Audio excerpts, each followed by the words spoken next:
Il faut être honnête et loyal. Si tu veux, quand je suis arrivé à Poissy, c'est eux qui m'ont formé. Donc j'ai été très honnête, je suis redevable. C'est des choses où tu es dans la machine à laver, tu fais, et tu ne regardes pas à droite, à gauche. Parce que je pars toujours du principe, quand tu commences à regarder à droite et à gauche, tu en feras moins là où tu es. C'est humain. Parce que même quand j'étais au Muro, Poissy m'a recontacté, j'ai dit non tout de suite. J'ai fermé la porte tout de suite. J'ai été très clair. J'ai dit non, là je suis au Muro, le président, paix à son âme, on avait un vrai lien, donc impossible, c'est impossible. Je les ai rencontrés, on a discuté, mais c'était impensable. Pour moi, je suis quelqu'un d'honnête, loyal. Tu peux me virer, je t'en veux pas, ça fait partie du football. J'ai passé mon temps à faire des choix, à choisir. Demain, si tu penses tout, je demande simplement, il y a le fond et la forme. Fais la forme. Tu veux plus de moi, tu me dis au revoir, je m'en vais, je suis quelqu'un d'intelligent, je ne vais pas pleurer. Le football, il y en a partout. Je connais mes qualités, je sais de quoi je suis capable, je sais ce que je peux faire gagner à un club. À partir de là, si on serre bien la main, on pourra toujours trouver un terrain d'entente. C'est tout, c'est juste ça. Mais tu as déjà envisagé d'aller au niveau plus élevé, plus haut?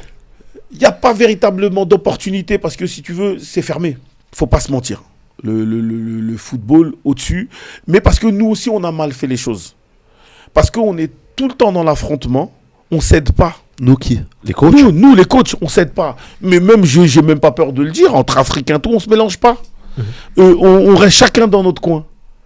Mais non, les gars. Si toi, qui es de l'extérieur, qui as un club d'un certain niveau, tu vois Ibou et moi, on n'arrive pas à être côte à côte, tu dois te poser des questions. Tu vas dire, mais pourquoi ils ne sont pas ensemble? Pourquoi ils ne s'unissent pas pour au moins un des deux y arrive? Non. Il faut qu'on y arrive tous les deux. Non, il n'y aura peut-être pas de la place. La pyramide, je dis toujours aux joueurs, c'est la pyramide. On peut être beaucoup en bas, sur la pointe, on ne pourra pas être tous ensemble. Il y a simplement à un moment donné d'avoir cette particularité et de se regarder et se dire, qui est le plus fort d'entre nous? Qui est le plus à même d'aller là-bas? Lui, quand il va arriver là-bas, il va agiter le drapeau, il va nous aider, il va ouvrir des voies. Comme Mbappé l'a fait aujourd'hui. Mais je ne parle même pas parce que Africain, tout, c'est dans l'ensemble. Celui qui a de la compétence, je parle que de compétence, moi. Parce que aujourd'hui, qu'on soit noir, arabe, jaune, blanc, ça reste quand même fermé. C'est toujours les mêmes entraîneurs là-haut, c'est toujours les mêmes trucs. Non. Et aujourd'hui, quand vous voyez des Régis Lebris, quand on voit Style, ça ramène une bouffée d'oxygène. Mais Lebris, ça ne me dérange même pas. J'étais avec lui en formation. Même Francaise, ils sont dans ma promo quand on passe le DES. Ils sont dans ma promo. À l'époque, ça s'appelait le DEF. Mais tu vois qu'ils ont quelque chose. Mais... Et que ça soit Régis Lebris, il a dû passer par tout ce qui est en dessous, faire un travail, y arriver. Franck Hez, il a dû prendre une N3 ailleurs pour y arriver. Mais les gars, c'est aujourd'hui, vous reconnaissez, mais ils sont bons. Mais il y en a plein des comme ça. Il y en a plein des comme ça. Mais je ne parlerai jamais de couleur. Parce qu'il n'y a pas de couleur dans le football. Non, quand t'es bon, t'es bon. C'est tout. Il n'y a pas tu me racontes ce que tu veux. Tu me dis ce que tu veux. Le football appartient aux gens compétents. Et il n'y a pas de discrimination. C'est pas parce que tu es black arabe qu'on doit te donner plus de trucs. C'est pas parce que tu es blanc tu dois... Non. Travaille. Celui qui bosse, il bosse. Celui qui est bon, il est bon. Et c'est ça là-dessus qu'il faut. C'est là-dessus qu'il faut que tout le monde s'appuie et qu'il faut qu'ils se disent à un moment donné, il y a des choix à faire. Il y a un moment donné, tout le monde n'y arrivera pas. Identifions les meilleurs, soutenons-les, protégeons-les et on arrivera. Mais si chacun regarde dans sa paroisse, à la fin, on sera tous anéantis. Et il y a la nouvelle génération qui arrive. Et elle est sans pitié. Hein. C'est la génération comment ça? Comment ça, j'ai pas ma chance? Comment ça? Que dans ça? Mais c'est la vérité. Comment ça? Comment ça?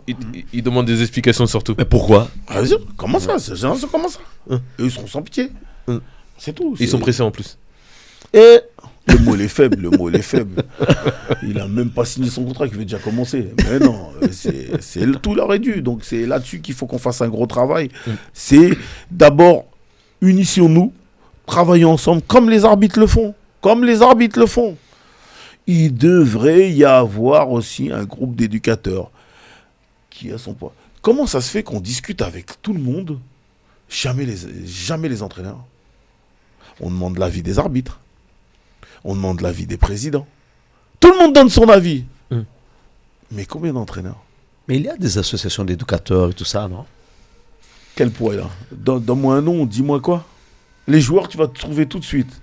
Les syndicats des arbitres, tu vas le trouver tout de suite. Le syndicat des joueurs, des entraîneurs, il est où? Ça manque ça en France? Mais déjà, tu prends l'UNECATEF. Il y en a combien qui s'inscrivent avec le million d'éducateurs. Le million d'éducateurs, ça devrait être aujourd'hui, après l'UNFP, le syndicat des joueurs, c'est pas le syndicat des arbitres qui devrait être là-haut, c'est le syndicat des entraîneurs. Après, je comprends ce que tu dis, je suis en ligne avec ce que tu dis, parce que là, on a eu il n'y a pas longtemps quelqu'un qui avait développé le truc, Beto.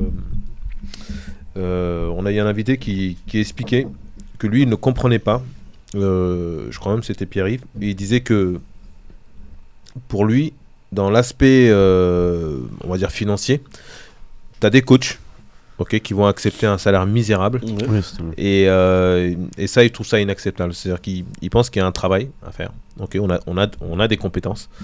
On a fait des sacrifices pour passer des diplômes et tout ça. Et en fait, on va prendre quelqu'un qui a même pas de diplôme et qui va gérer le poste parce que le président a décidé que il va mettre tel budget là-dessus. Et en fait, il va minimiser même la fonction. Est-ce que tu comprends ça, toi? Ça, c'est la pire des choses. Donc, je pense que c'est ça qui fait que... Après, je le comprends sans le comprendre, parce que si demain, j'avais pas de diplôme, et il y a un président qui m'appelle et qui me dit « Dominique, je te paye moins que les autres, mais tu as l'opportunité de te faire voir et de travailler. » Est-ce que ça se refuse?